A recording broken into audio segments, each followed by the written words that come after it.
introduce Dicky Shanor briefly. Dicky currently serves as the Chief of Staff for the Wyoming Department of Education. Dicky's a lawyer and a city councilman, and I truly have no understanding of when Dicky Shanor sleeps. He is the best dad, best community activist and you know, advocate, I should say, not necessarily activist, but advocate. You know, he always stands up for what he believes in. He believes in Cheyenne, he believes in Wyoming, and he believes in business. He spends his days working on all things education related. So again, please take a few minutes to read the bios of our panelists. These are high quality individuals that bring decades of experience and expertise to their topic, their subject matter. They're all so impressive. So it's a true honor and pleasure to introduce Dicky Shanor as our moderator. So I'm going to go ahead and turn it over to you, Dicky. Welcome. Thank you, Dicky. Thank you very much. Thank you, Cindy, for those kind words and for putting on this forum. These are some really important discussions to be had today, and I'm honored to be a part of this panel that we have coming right now on school finance. And you know, our panel brings a informative combination of firsthand experience with this issue dating decades into the past. And we've got a lead litigator who was involved in some of these Supreme Court cases, legislators who have been involved in the decision making, educators who have worked in school districts while all of these policy changes and court cases were happening, expert attorneys, and business leaders. And so this is a really well-balanced panel with a wealth of experience on school finance in Wyoming. And what we're going to do is we're going to start by discussing the constitutional language in Wyoming's Constitution that gave rise to decades of Supreme Court litigation. We commonly refer to that litigation as the Campbell cases, but there were even some cases that predated those Campbell cases as well that have led to where we are with our school finance system.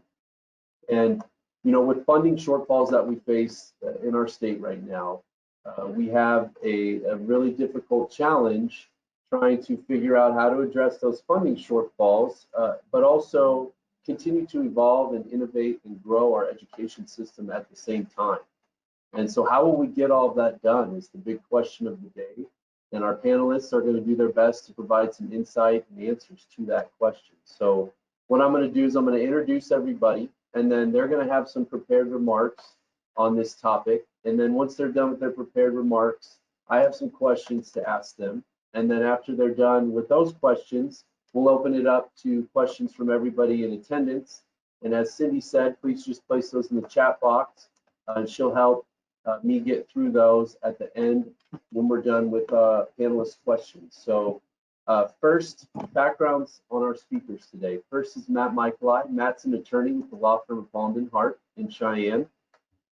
He's well versed in Wyoming's legal and political issues, serving as an attorney and advisor to numerous mineral companies operating in our state.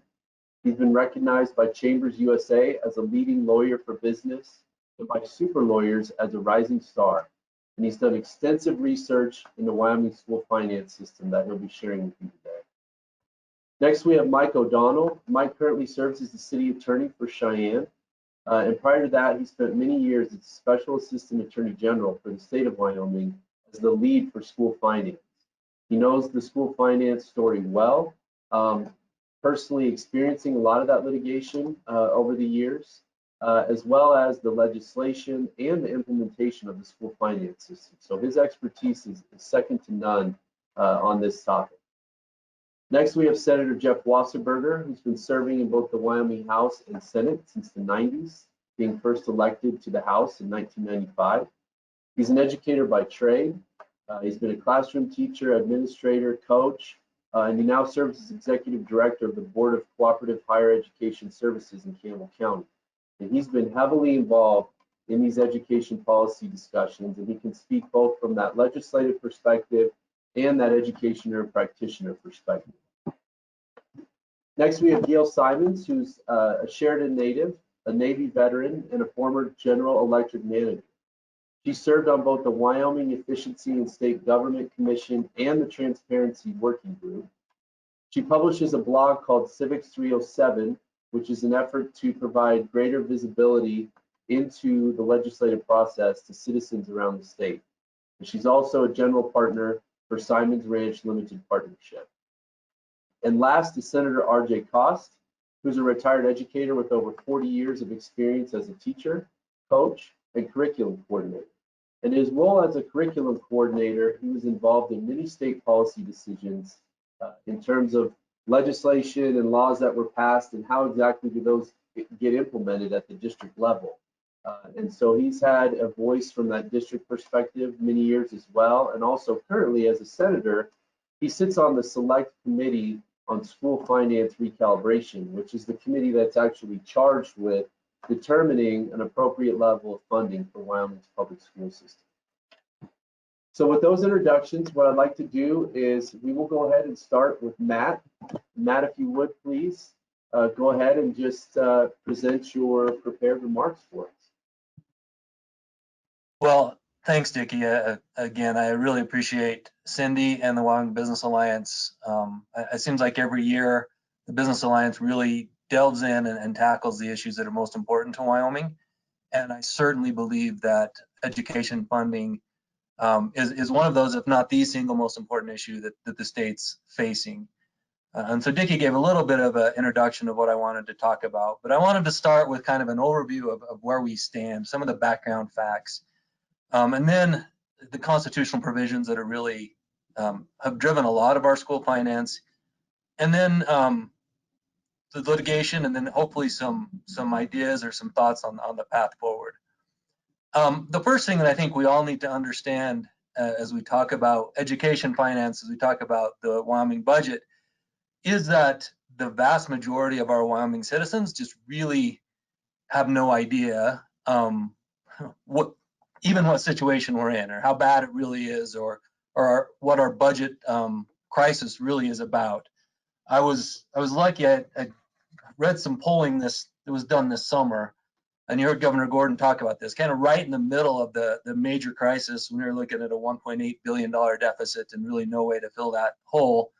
I was a part of some polling that we did, and the first question out of the box for Wyoming likely voters, people that are going to vote, was, and I'll just read it so I don't misstate it, but it was, based on the things that you've seen, read, or heard, do you think the Wyoming state budget is in, and then these are rotated and flipped back and forth to have the, to be fair, but the questions was good shape, fair shape, weak shape, or poor shape. So they had 4 choices. 62% of Wyoming voters said that the current state of the Wyoming budget was either in good shape or fair shape, while only 37% said that it was in weak or poor. So to me, those of us that are engaged in this and think about this all the time just assume that the whole state understands that we're in a crisis and that we've got to do something about it, and that's just not true. So I appreciate the Business Alliance bringing this up and bringing this to people's attention. I think that's the first step. The second step is a part of that is people don't understand education funding particularly, and how that fits in, or what that means for the overall budget. I did want to go through just a few quick numbers that I think really illustrate the problem that we have. If we look at education funding and you look at it on a per pupil basis, which I think is the best way to do it, on a per pupil basis since 2000, Wyoming funding has increased 130%. So today, in 2020, it costs well over twice as much to educate a student as it did in the year 2000. If you go to the year 2010, that's really when Wyoming's budget woes and our problems started. And our revenue was decreasing. We have decreased the rate of increase, but since 2010 till today, funding for public education on a per student basis has increased by 15%. But I want to point out at the same time, since 2010, our overall general fund budget in actual dollars is down about 30%.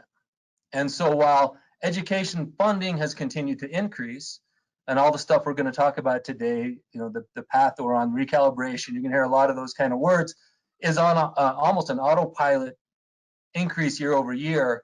our general fund budget has decreased 30%, which is pretty remarkable if you think about it. Show me any other government in the world in actual dollars that's spending 30% less right now than it was 10 years ago.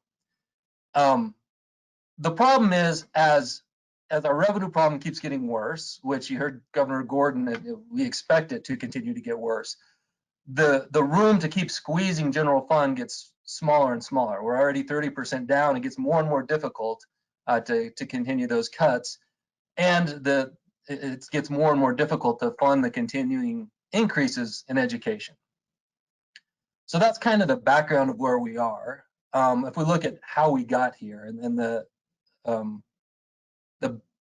constitutional issues and the litigation that has kind of brought us to where we are. I always say you can blame the lawyers for most of the messes that we have, but this is certainly, lawyers played a big part in all of this. Since about the 80s, there have been, 6, 7 really key Supreme Court cases, and they all kind of hinge on 2 constitutional issues. The first is Article 7, Section 9 of the Wyoming Constitution. And it says, the legislature shall maintain a thorough and efficient system of public schools adequate to the proper instruction of all youth of the state. And then Article 7, Section 1 says, the legislature shall maintain a complete and uniform system of public education. So those 2 provisions really provide kind of the bedrock for these litigation cases that we've seen.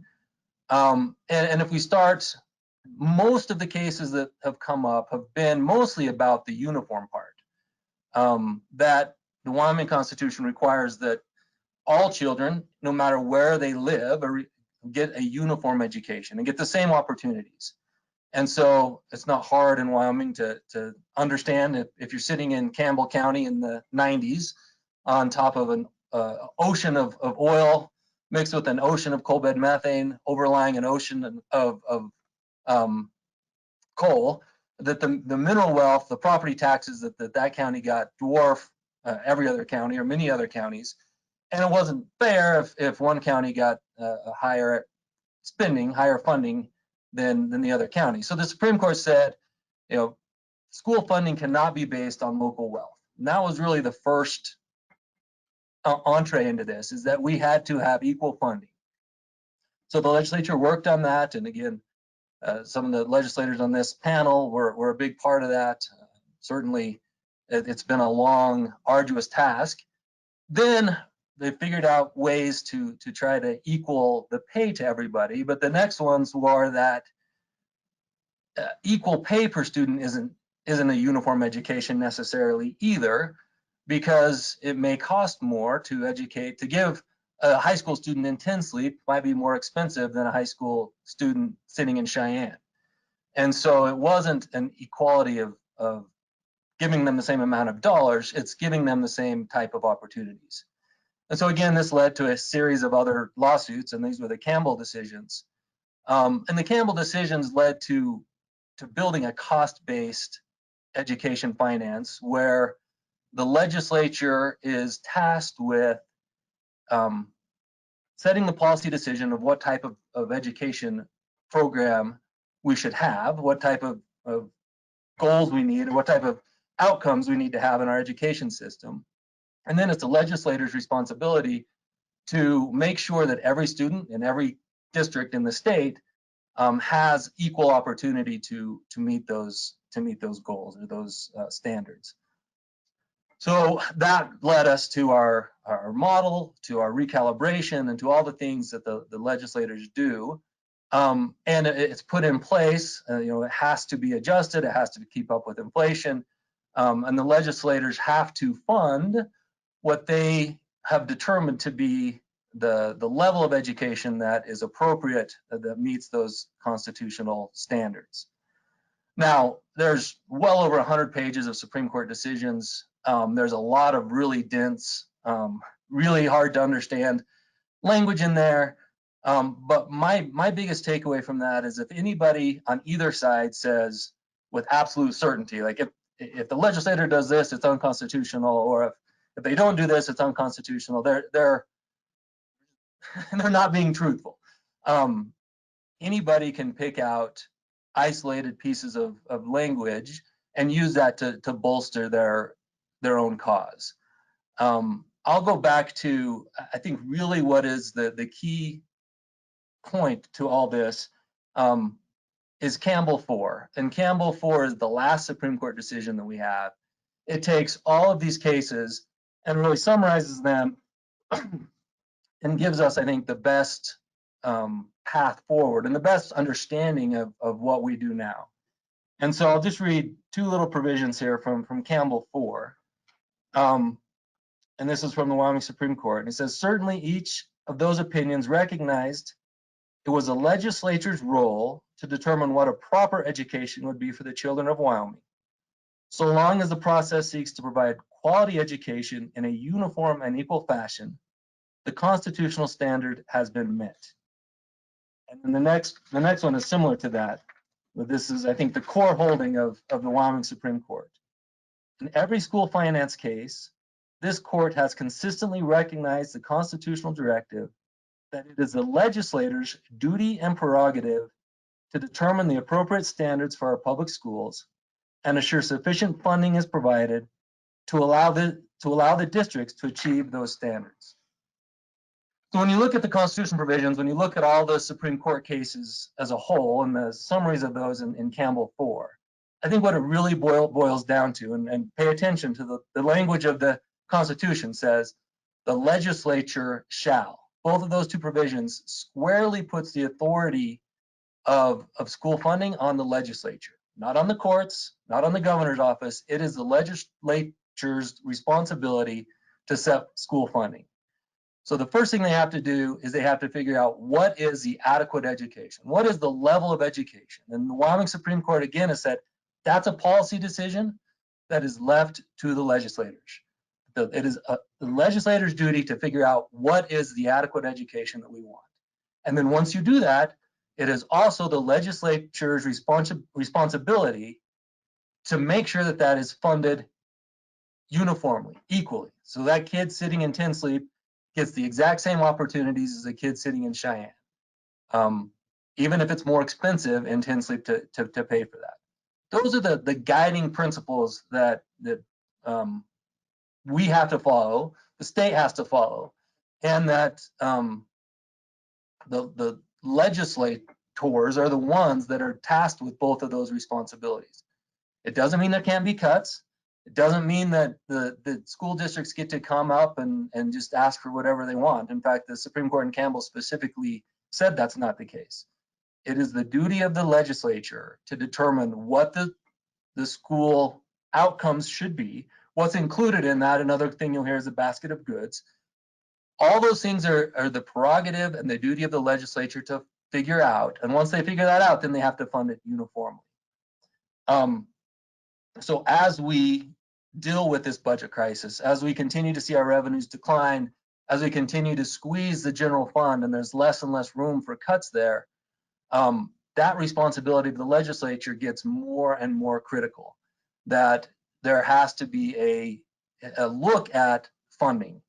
I would also point out a couple other just factors here that I am not sure that we know as a general public, that right now Wyoming schools spend on the pure pupil basis about 50% more than the regional average. So if you take every state that touches Wyoming, we spend 50% more per student than all of our neighbors. If you take that on average, we spend well over double what Utah and Idaho spend. Then the final point that I'll make, and then I'll turn it over, and everybody can take. That's the joy of going first, is everybody gets to take pot shots at what you said. But the legislature has the obligation to set the standards and decide what those standards are, and it has to be a thorough and a complete set of standards.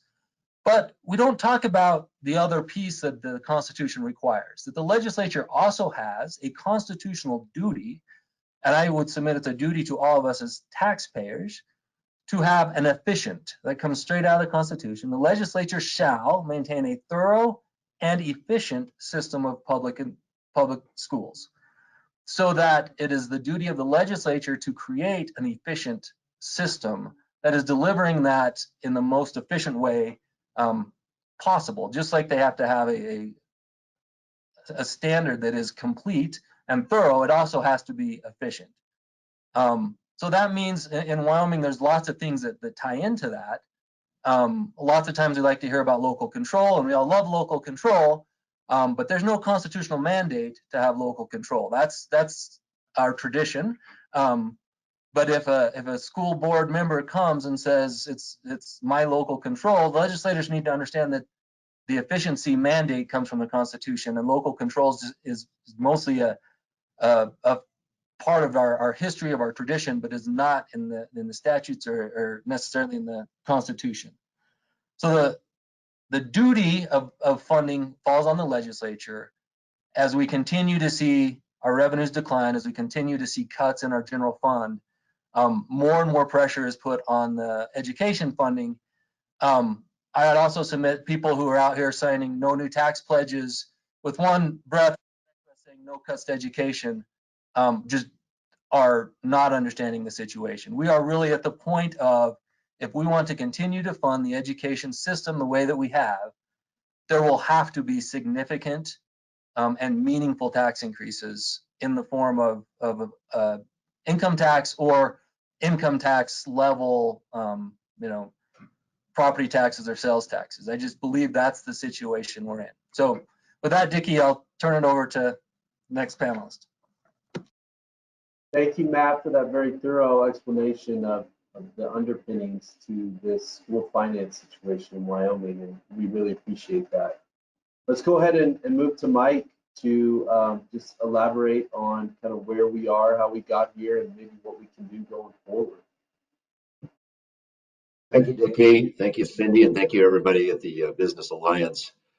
You know, Matt, Micheli, you mentioned you thought everybody was going to take pot shots at you. I'm actually not. We are in agreement on almost everything you said. Let me preface my remarks with a couple of things. Education is ill understood in Wyoming as a matter. It comprises over half of our state budget in expenditures. It is the largest single expenditure the state government engages in, but most folks don't know that. So when we talk about a budget crisis in education, I'm hearkening back to the governor's remarks at a press conference just a day or two ago when he released his budget for the legislature. He noted that the current budget deficit in education finance is around $315 million per year. Uh-oh, I appear to be frozen. Dicky, am I okay? We can still hear you. I'll keep going. Okay, thank you. The governor also noted that in the next year or two, that deficit is expected to increase to about $600 million per year. Those are staggeringly large numbers for a state the size of Wyoming. This is indeed a crisis that must be grappled with. Now, let me echo back to the type of tools that we have to address the crisis. Matt Micheli accurately summarized the Supreme Court cases, but let me take it a step further. For all the complexity of the Campbell litigation, and by the way, I was lead counsel in the Campbell 4 case for the state of Wyoming, there are three principles that define what the legislature has to do with education finance. They must first define the education. That is, describe what it is that's an appropriate education for every Wyoming child. Then they must determine how much that education costs, and then they must pay for it. Those are the three principles that come out of the Supreme Court cases, and those are the three principles that the Supreme Court, I'm quite confident, will make the legislature abide by. Since about 2007, I have been sharing with legislative committees and the legislative leadership that we have two vectors in Wyoming regarding education finance that were at that time going to cross.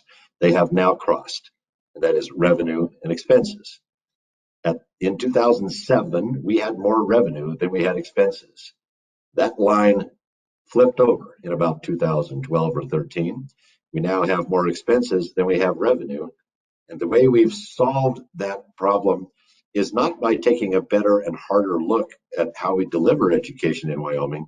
Rather, it has been by dipping into our savings accounts. And we've been dipping into our savings accounts consistently now for a number of years, and we're just about to run those savings accounts dry. That will not be an excuse for the Supreme Court. The court was very clear in the Campbell cases that education funding comes first in Wyoming. And that's a tough pill to swallow for a lot of folks in a state where we value our individual liberties so highly. But education funding is the first priority in the budget that has to be addressed, which means that in loose numbers, we're talking about $500 million a year that has to be found in either cuts to education or in revenue increase. But let me talk about the cut side first. Matt Michael, again, you accurately quoted the Constitution when it talks about needing or mandating an efficient system of education for our students. That is indeed true. The way we have approached that as a state is that the legislature for the last 15 years has been hiring the same consultants to advise it on how to cost education in Wyoming. I might submit that continuing to do the same thing over and over, expecting a different result, is the classic Einstein definition of insanity. If you want a different result, you might want to look at a different approach. And that approach might well begin and should begin with an examination in a 2020s world of what is a high quality, appropriate education for every Wyoming student. The last time that was really examined was in the early 1990s.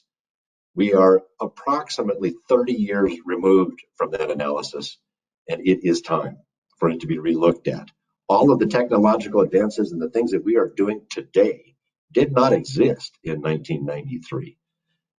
We need to think about education anew. That requires leadership and courage on the part of the legislature. Then the legislature, their responsibility as a body is to figure out how much it costs to deliver that modern education. There are new techniques available for delivery of some parts of education. We're doing part of it today with an electronic forum. I'm not suggesting that a Zoom or a GoToMeeting call is the be-all, end-all. In fact, I'm darn sure not suggesting that. But we have more tools available, and those tools need to be examined by the legislature in a reevaluation of our education crisis. I know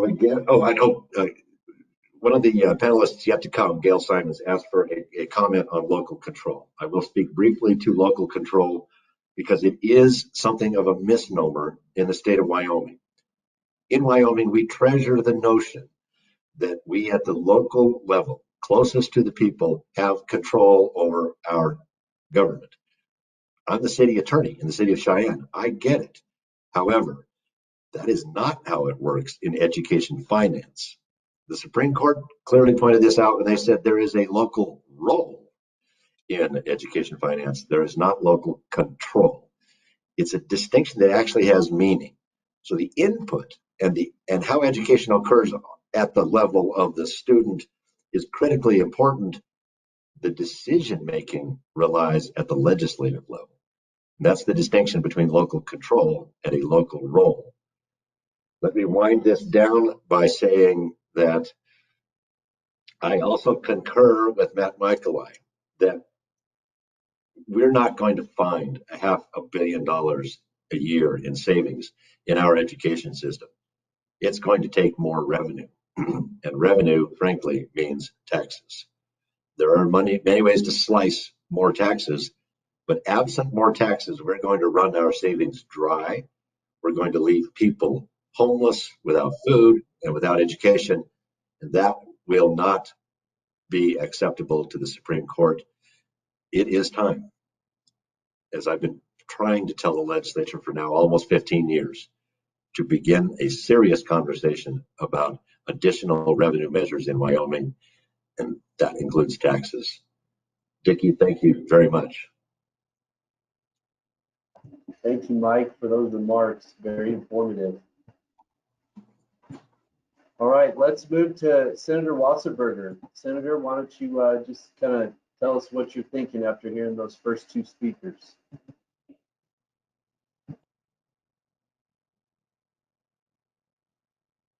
Senator, can you unmute yourself? Thank you, Senator. Thank you, Dicky, and I would like to thank Cindy Delancey for inviting me to appear before you today. Once again, sold out, and would like to thank the Wyoming Business Alliance and the Wyoming Heritage Foundation for this virtual business forum. What I wanted to talk to you today about is the legislative response up to the Select Committee on School Finance, which is 2020, and that will be Senator Kost's show to do, and he will take us through that. But what I wanted to talk to you about today is what is one of my favorite Supreme Court decisions, which is called Brown versus the Board of Education. And that was in 1954, and that was actually the integration of Little Rock High School, and of course that led to the ordering by President Eisenhower to integrate that school with the Arkansas National Guard. But there's a paragraph in there that is the belief that I have about education after being an educator for over 40 years. And Chief Justice Earl Warren states, in the opinion of the court, today, education is perhaps the most important function of state and local governments. Compulsory school education laws and the great expenditures for education both demonstrate our recognition of the importance of education to our democratic society. In these days, it is doubtful that any child may reasonably be expected to succeed in life if he is denied the opportunity of an education. Such opportunity, where the state has undertaken to provide it, is a right which must be made available to all on equal terms. And so I've always thought that was one of the best paragraphs that the United States Supreme Court ever made. And so essentially what happened in a case like San Antonio versus Rodriguez is that there was a school finance formula in Texas that was being questioned for its constitutionality. And the United States Supreme Court said, you know what, we don't have the jurisdiction to determine that.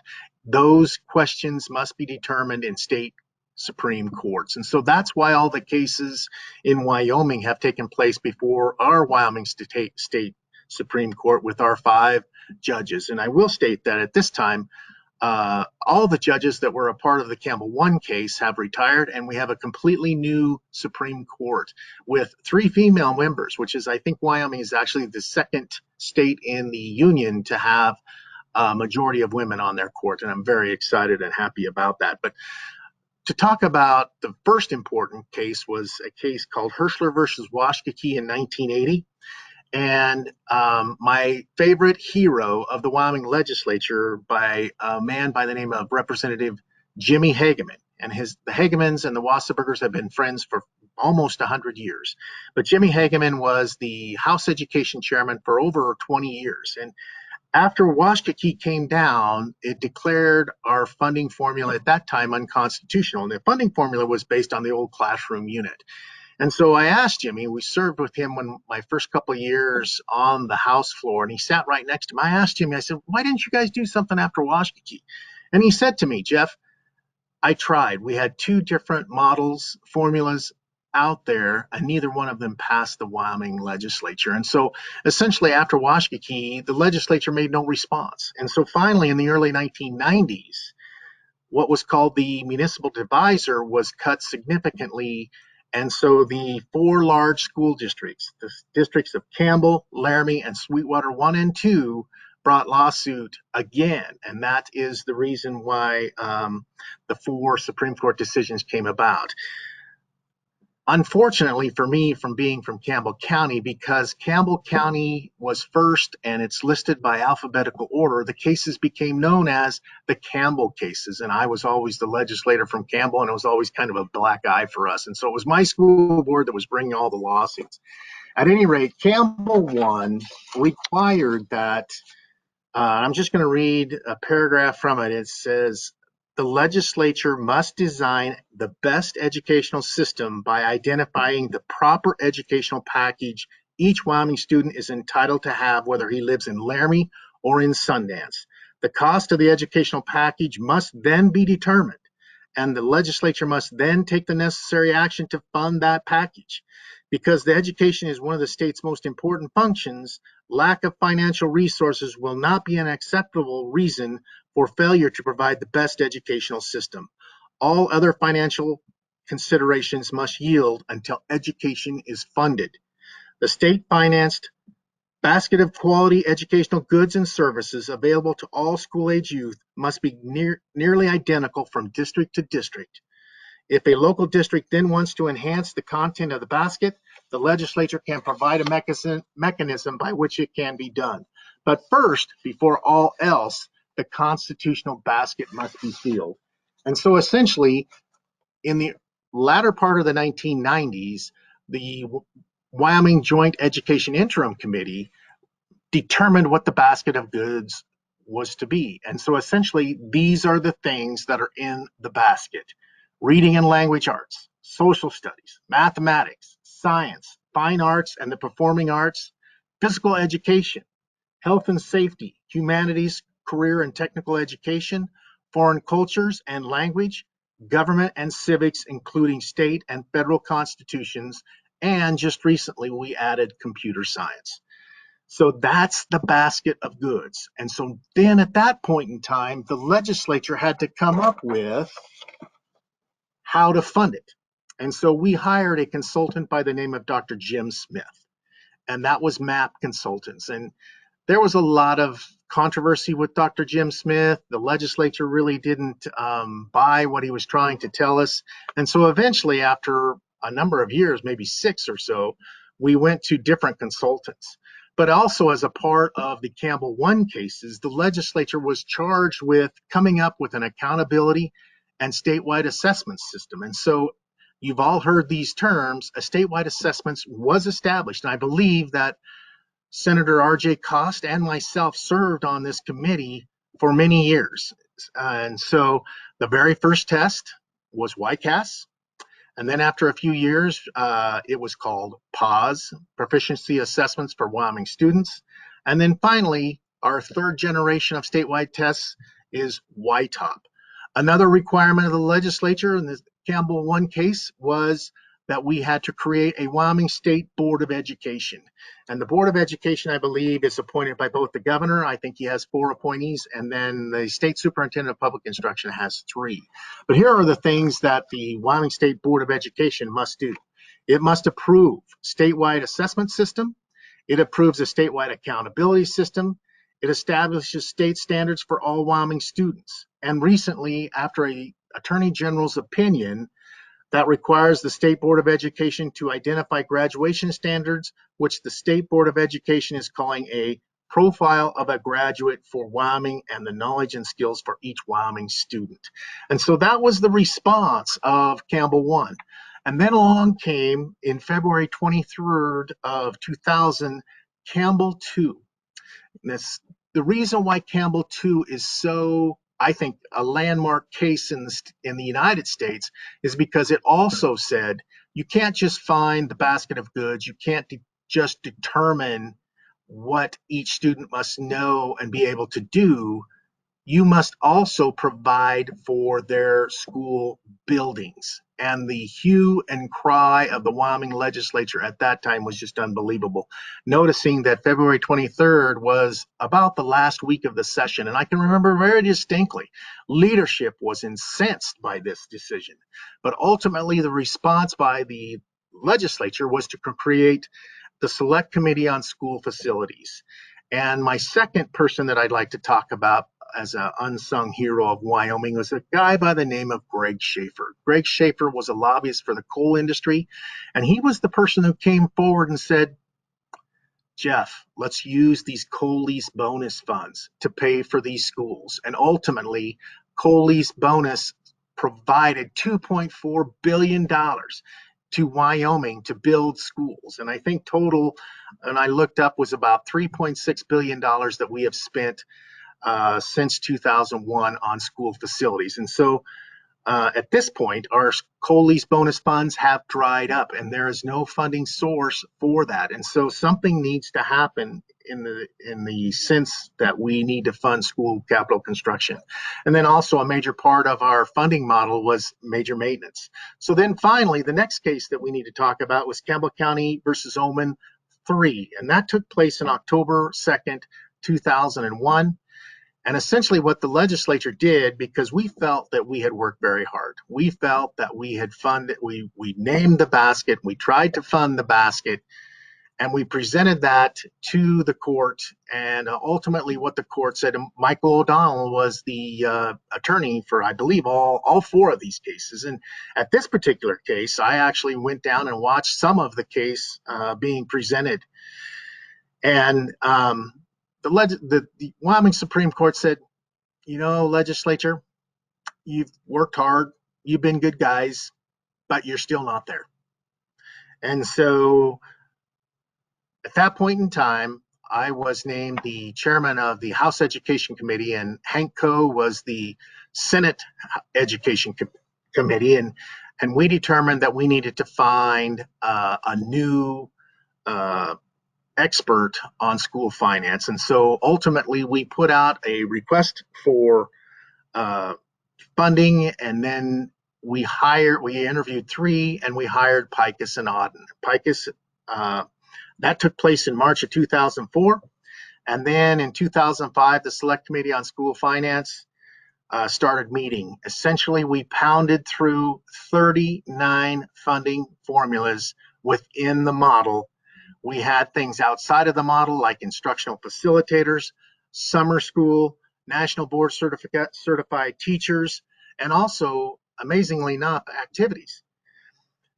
But we never really found what they told us in Campbell 3 to do, which was the funding of at-risk students.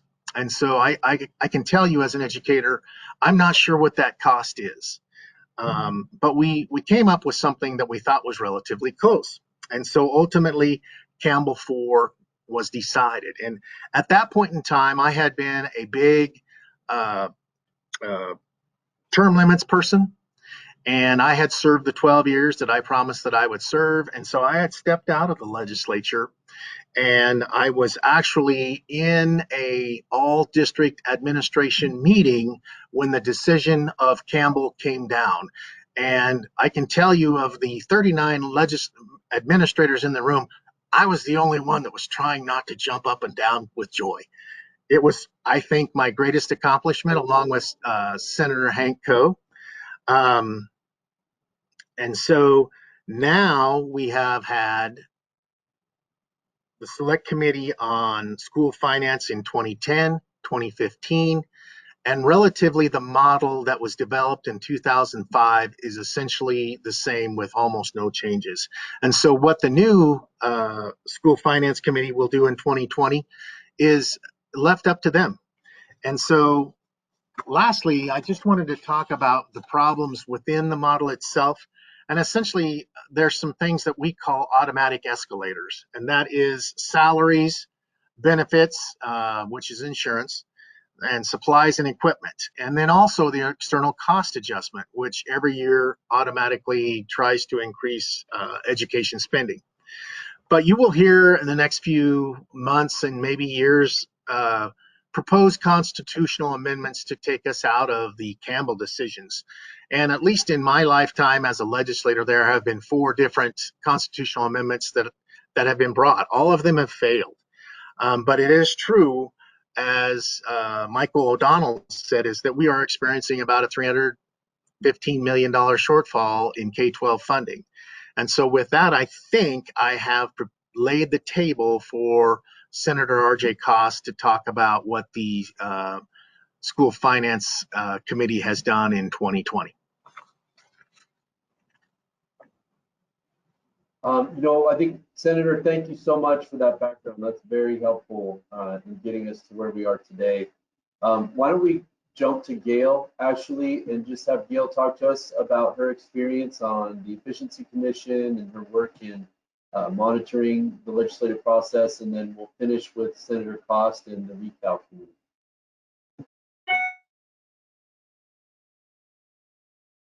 You're on mute, Gail. Yeah, we can't hear you.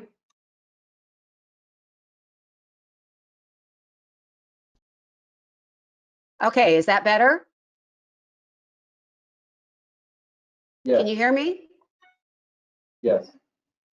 Okay, If I could have the presentation put up, and I'll see if I can kind of quickly go through this. You know, when you're looking at data analysis, it's a little bit more difficult. So I'm going to look at two things. A 2018 analysis I did from the WDE, and then briefly on the Efficiency Commission recommendations. So if you'll go to the next page. So just to understand the report analysis, I took those general fund expenses as they are reported to WDE from the 48 school districts, and I split it out. I wanted to take the reimbursables, which is disabilities and transportation, and pull those out because that is not something that is under the control of the school boards. The instruction is a piece of it, instructional support, and then because it comes up a lot, I wanted to speak about admin broken out from support services.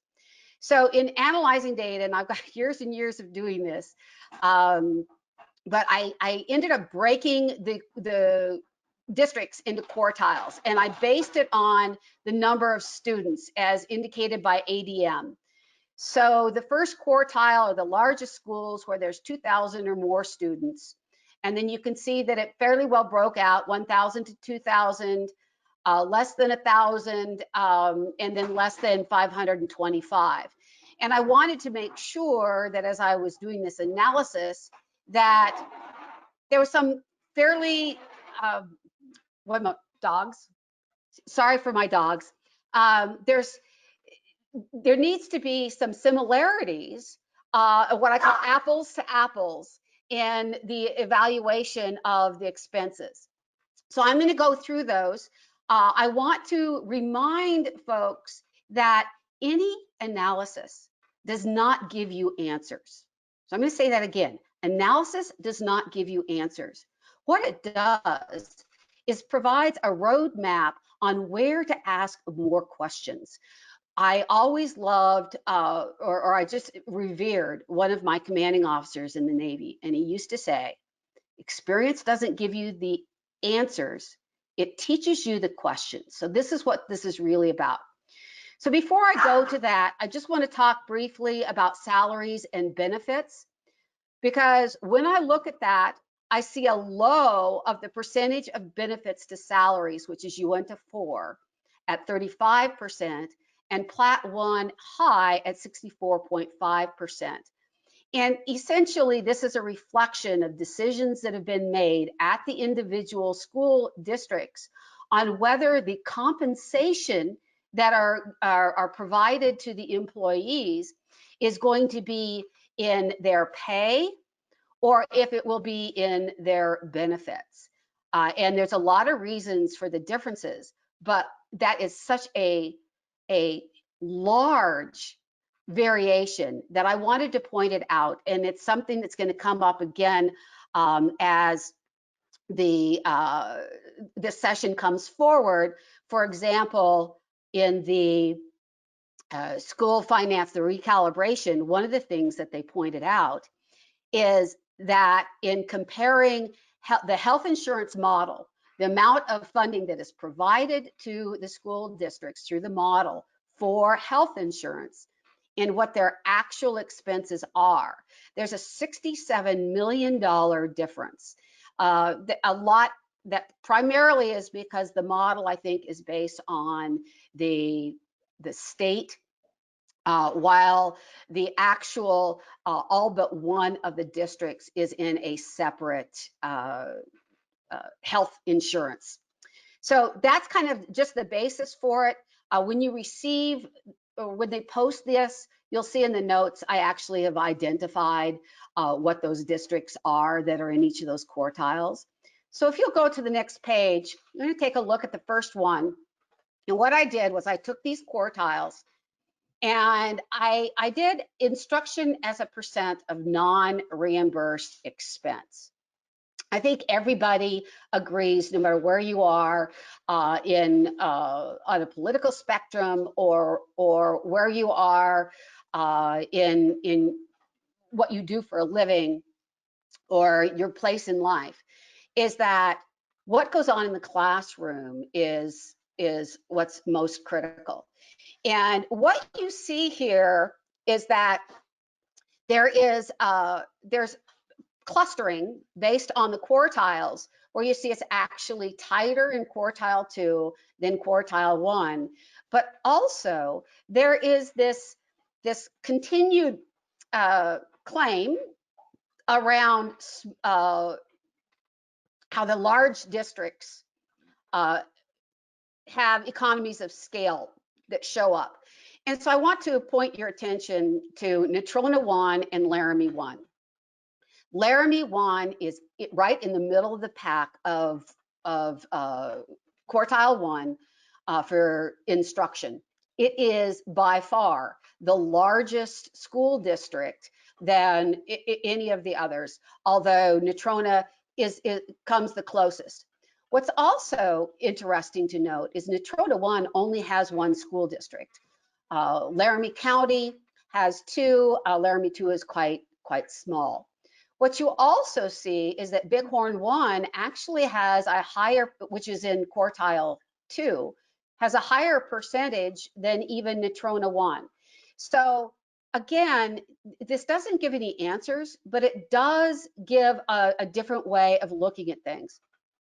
I want to point out Niobrara 1. I don't think necessarily that this says Niobrara 1 has the secret sauce. I expect that there is some differences in the way the reporting is happening.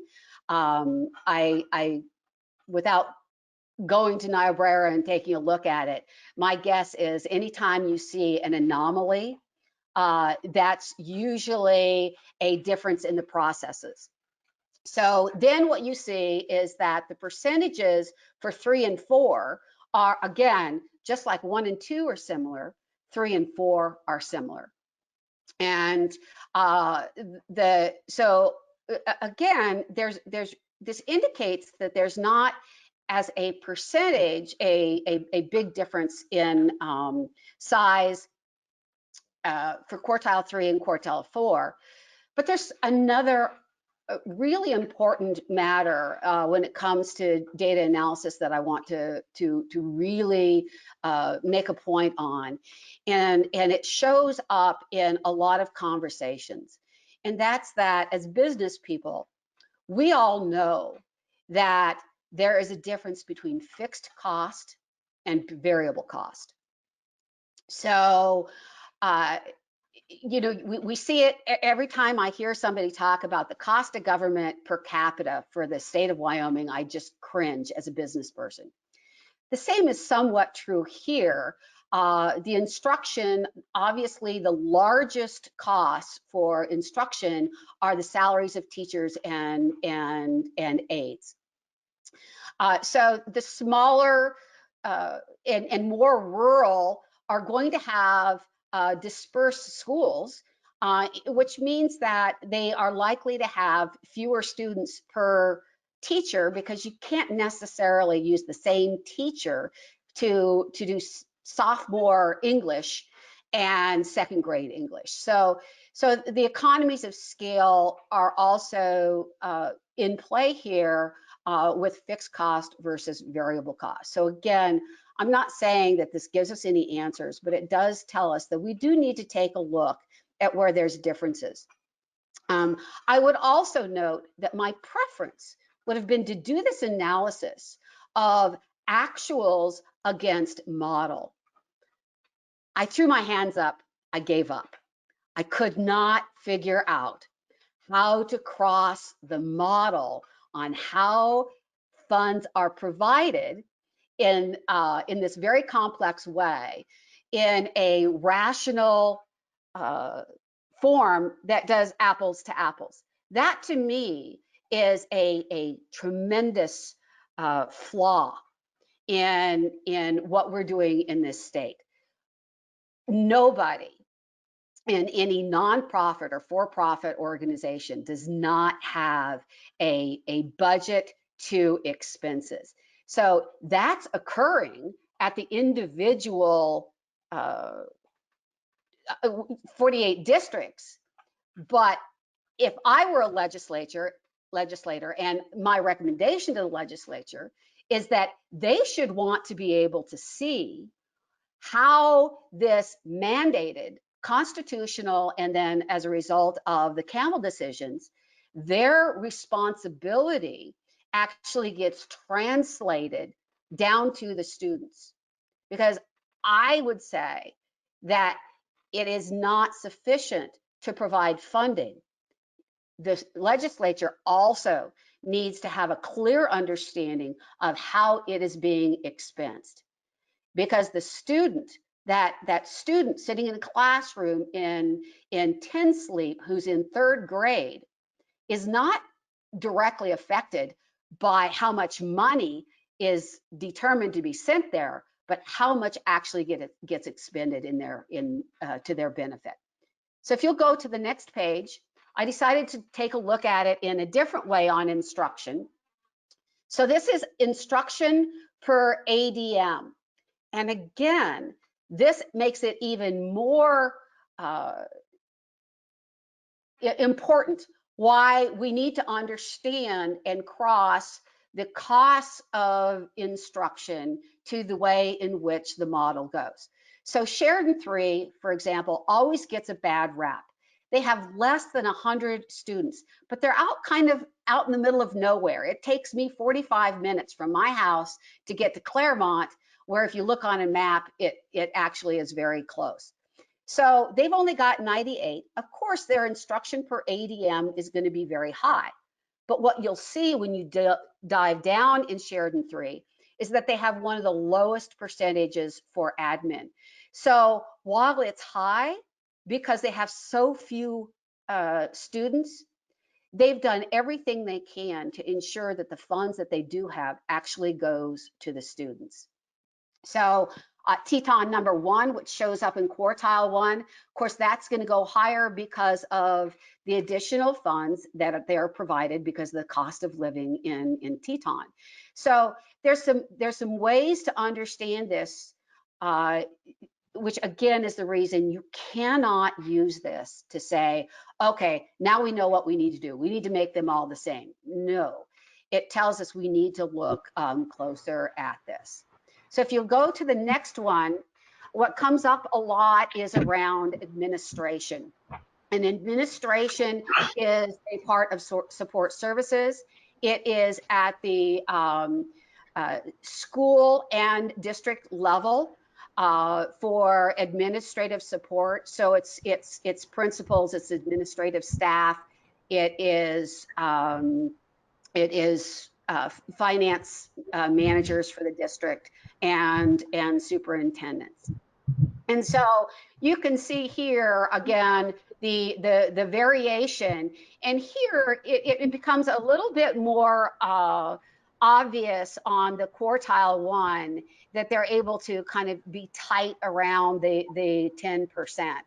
But what's interesting to me is that Crook 1, Uinta 4, and Fremont 21, which again, I'm exempting Niobrara because I'm convinced that that is a reporting anomaly, that they're all the same. So what are they doing different? Why is their admin different? And there's probably really good reasons for it, but it would be nice to understand that. And it would be great to be able to see how much funding they've been provided for admin as opposed to the expenses of it. Then if you can go to the final page, I want to finish this up. If you could, one moment. So I want to go back to the Efficiency Commission recommendations. So we had several recommendations, and I just want to point out that not one single one of them have been adopted. And you know, we cannot, as was pointed out earlier, I think Michael pointed out, we can't continue to do things the way we always have. The first thing I want to point out, and this had tremendous pushback because it would cost too much. Well, we need to figure out a way to do that. And that's the fact that Wyoming is the only state the only 1 out of 50 that we do not use Medicaid reimbursement for school-based services for special education. Why is this important? We reimburse at 100%. So even those folks who say we don't want to become more and more reliant on the federal, if we put into effect Medicaid-based or school-based Medicaid services, that is money directly back to the state. So even if the federal government removed it completely, we would simply go back to where we are right now. And so at a cost, an estimated cost of $500,000, that is a $6 million to $12 million return on investment. This, even if it went up to $1 million, it's still an ROI that any business person would tell you is worth the effort. Consolidated benefit plan is another one, and I know that they're taking a look at that. Again, if only one of the school districts is actually a part of the state plan, and on insurance, to oversimplify it, if you have an increase risk base, if your pool on insurance is higher, so that you're spreading out that risk, your costs go down. So while I spoke of the $67 million, I don't think we would save all of it, because the state is a higher insurance cost than what they have. But two things. One, why did the school districts, how are they managing to have that be so much less? And number two, the cost for everyone, not just education, but for all of the state paid for health insurance would go down because of the increased numbers of individuals who are in that plan. And then the final one I want to talk about is on the regional shared services model. In this particular case, I see no reason why we need to have fewer than 48 districts. What we do need to have is fewer than 48 overhead. Do we really need 48 superintendents, finance managers, transportation managers? It's very important that we take a look at this and say, wait a minute, where can we get these savings? And by the way, that cooperative purchasing plan is another opportunity. There is some of that in BOCES, but we have to take a look at things different. So I'm really encouraged in listening to the recalibration, where they're taking a look at competency-based learning. This is an out of the box that could not only make a significant difference for our individual students, but actually improve the way in which the teachers can provide. A couple of other things, and then I'll stop, because I know we're trying to catch up. Again, be really careful with the percentages, but I also want to reiterate this idea that the Wyoming Board of Education is now coming out and looking at profile of a graduate, and that's really critical to this idea of competency-based learning. And so to complete the recalibration without having a complete, thorough scrub of our basket of goods is I'm afraid $2 million that we're going to need to come back to or do ourselves once we've actually completed that look of the basket of goods. So a lot of information here that I find it frustrating that I can't cross the model to the actuals. It doesn't mean it can't be done, but like I said, I threw my hands up. Lots more to be here. Happy to be a part of this. I think we can get out of this, and I agree that once we bring down the costs to something that makes sense, we have no choice except for to start taking a look at our revenue. And to that, I will turn it back over for Senator Kost to present now as well. Thank you. Thank you, Gail. Thank you for all the effort you put into that analysis and sharing it out with us. Senator, let's go to you and just close the prepared remarks with you maybe updating us on where you're at with the Committee on Recalibration.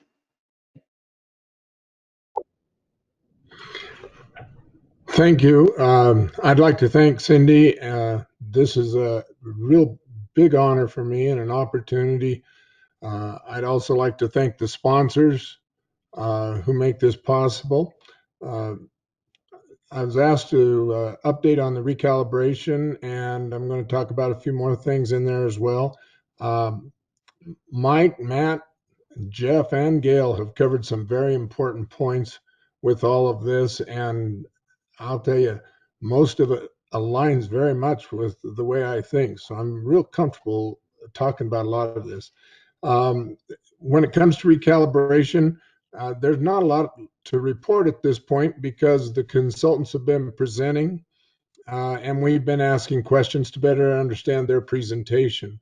We needed a start, and so the last meeting we were trying to decide, do we start with the legislative-based model or the evidence-based model, and it was decided to start with the evidence-based model as a base starting point.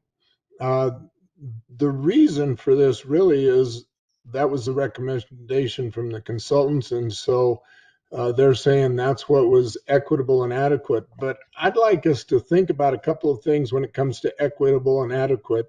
And this is my interpretation of both, so I'm not going to say it's everybody's, it's mine.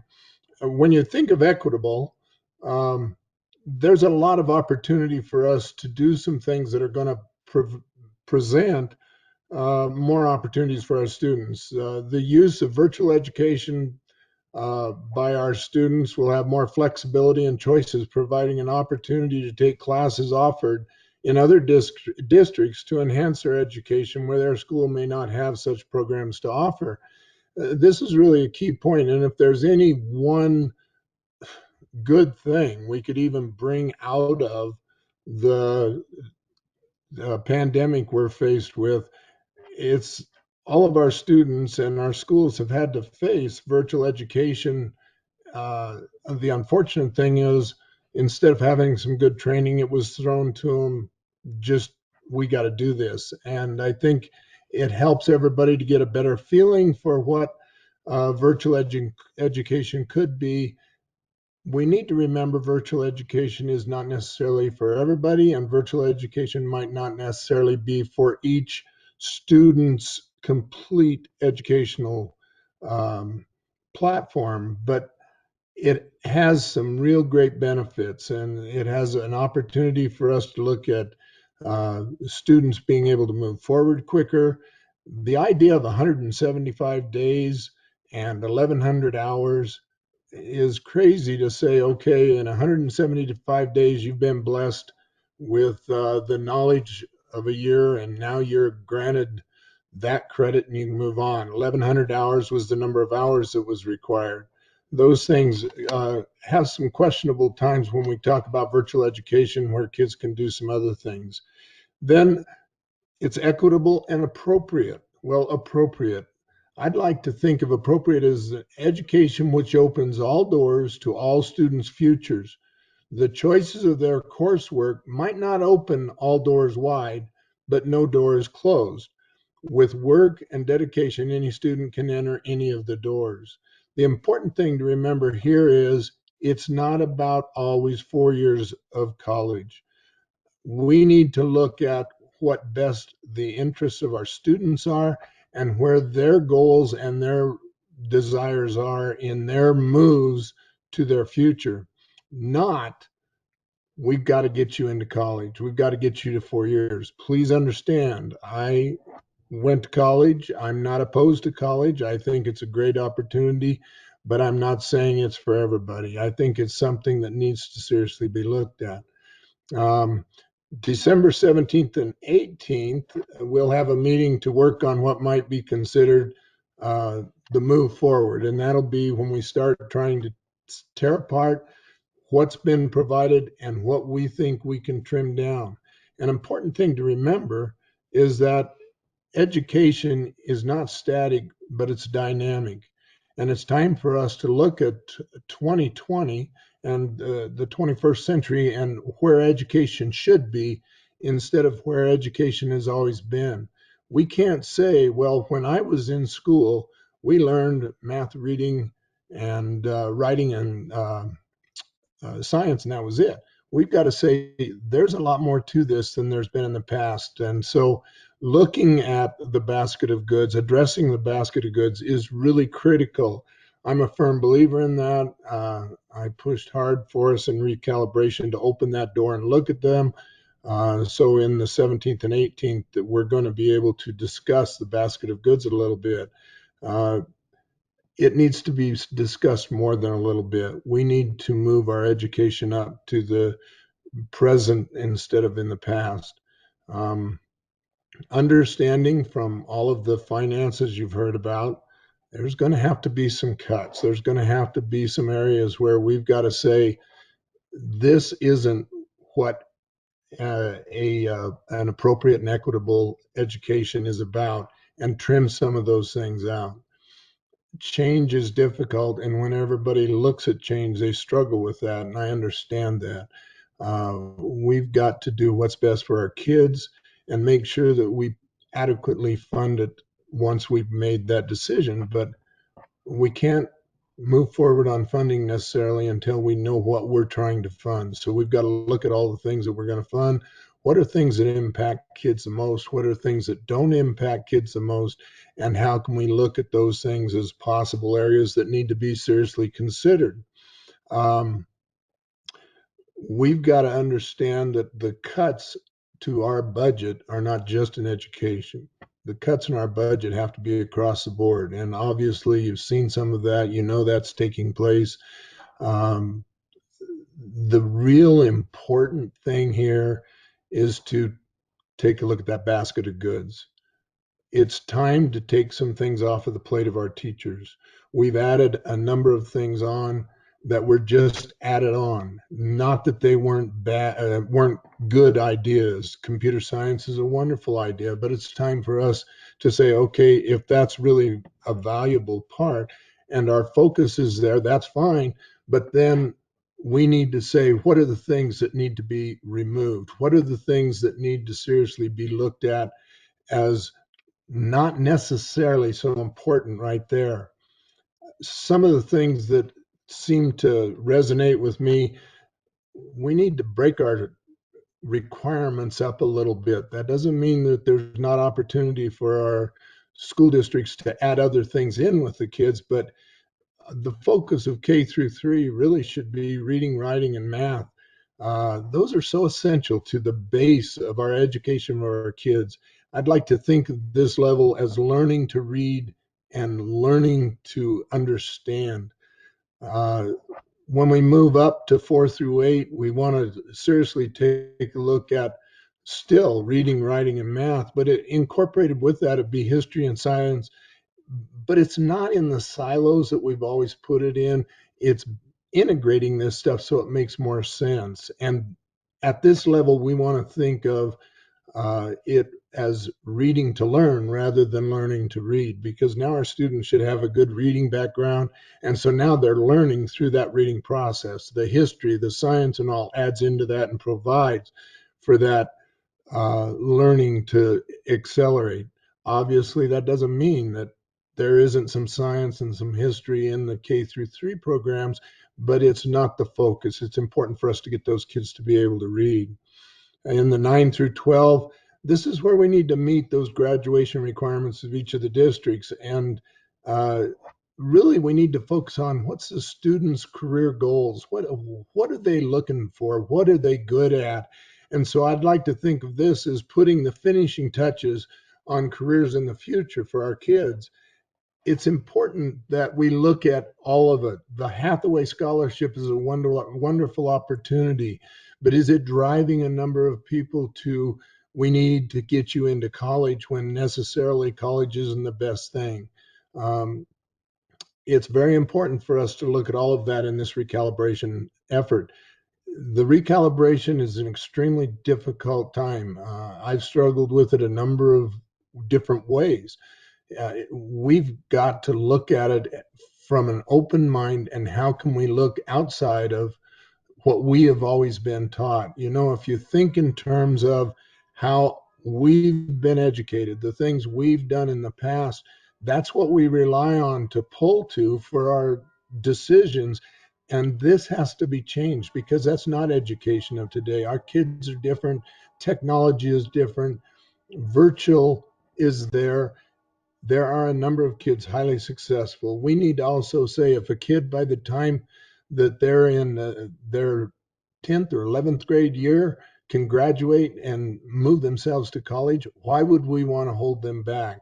In fact, in most cases, why not see if some of those college courses couldn't be achieved in high school while they're going through those last years?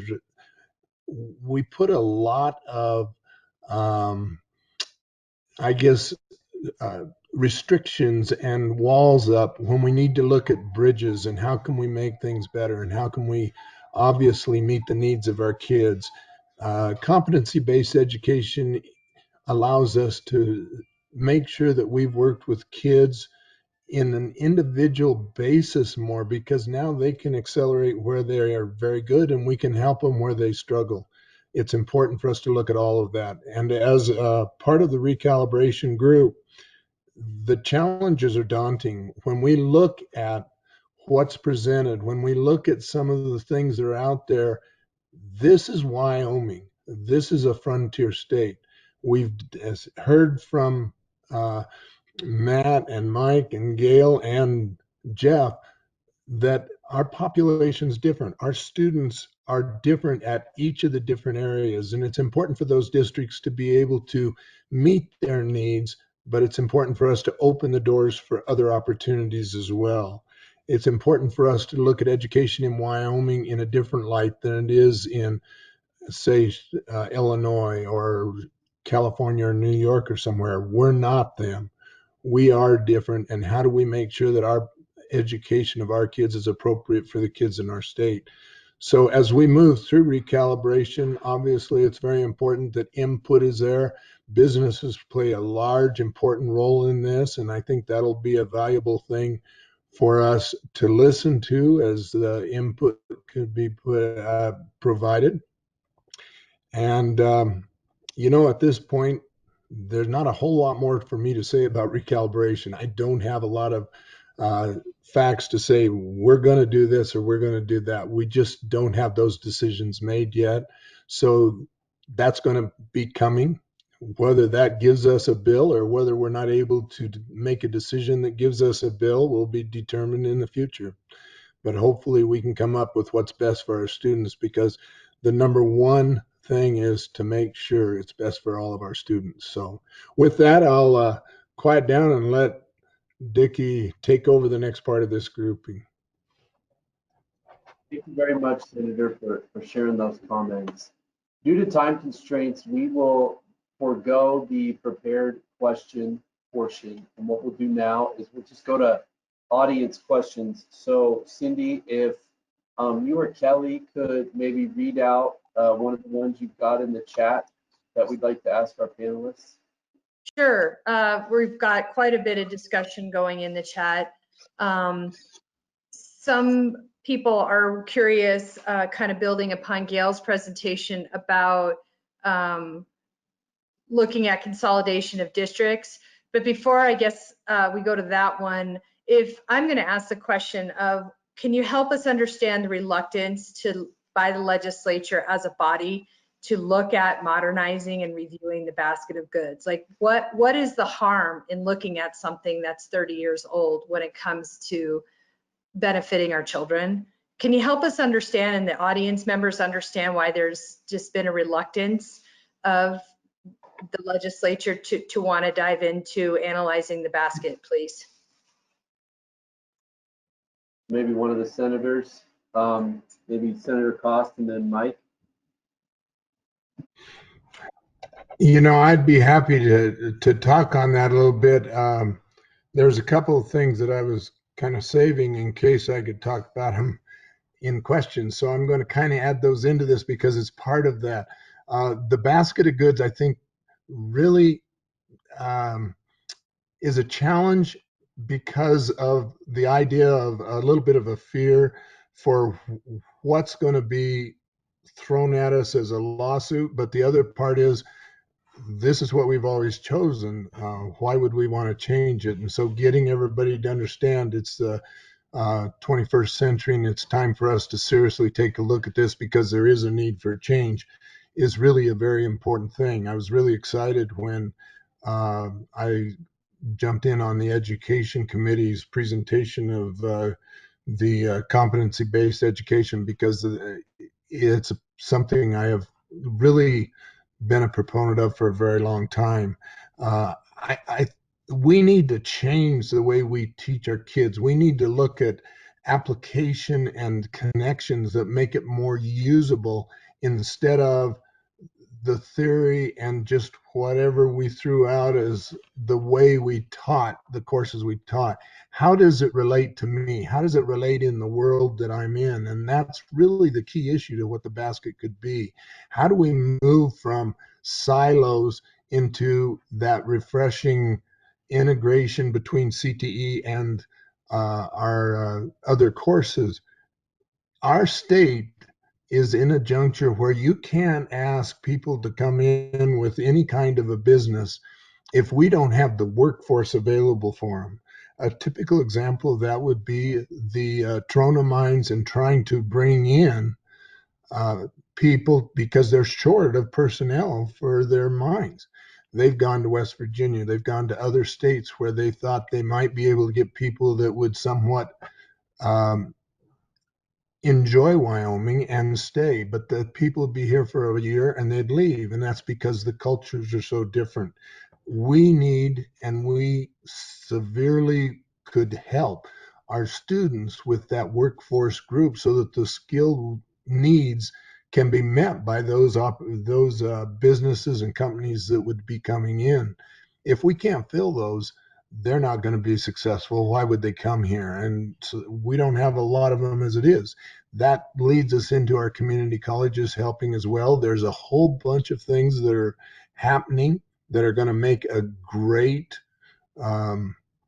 advancement to CTE programs, certification, and that. As a group, we need to make sure that we're not putting down CTE, that we're not putting down the student who wants to be the plumber or wants to be the welder or wants to be in some of these areas that don't necessarily require some college or 4 years of college. It's important for us to provide those opportunities and give those students that avenue of success in their own worlds.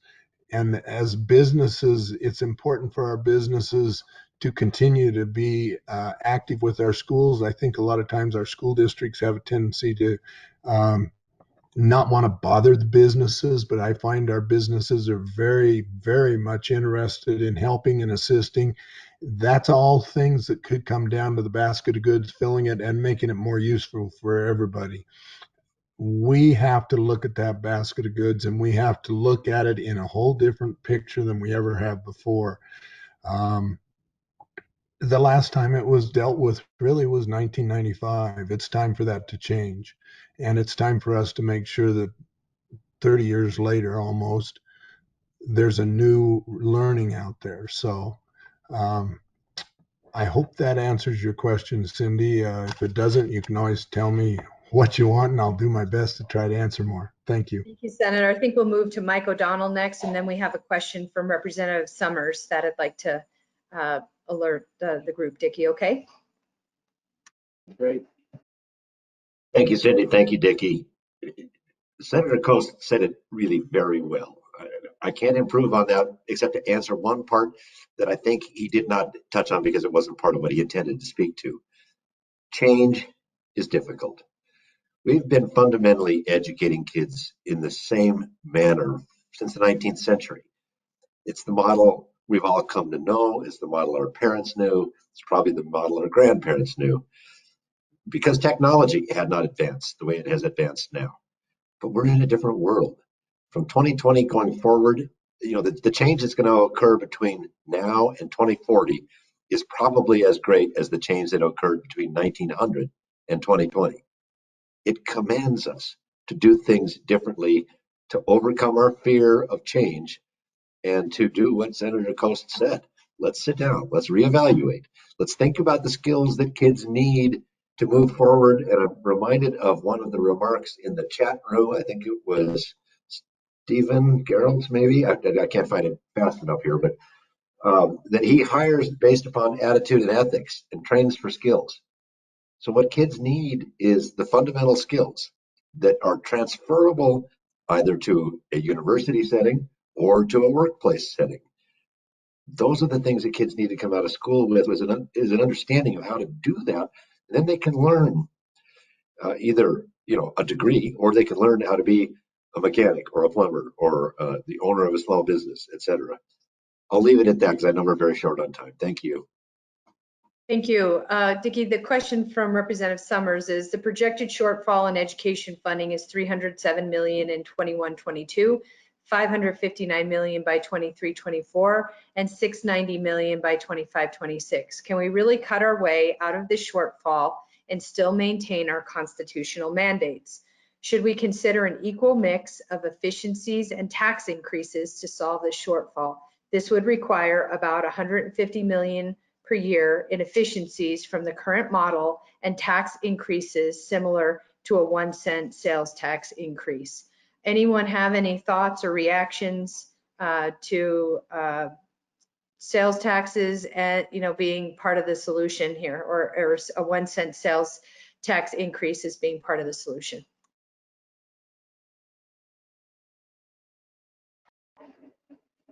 Cindy, this is Matt. I'd like to take just real quick. Those numbers are staggering. And it's hard to even get your mind around how we close that gap.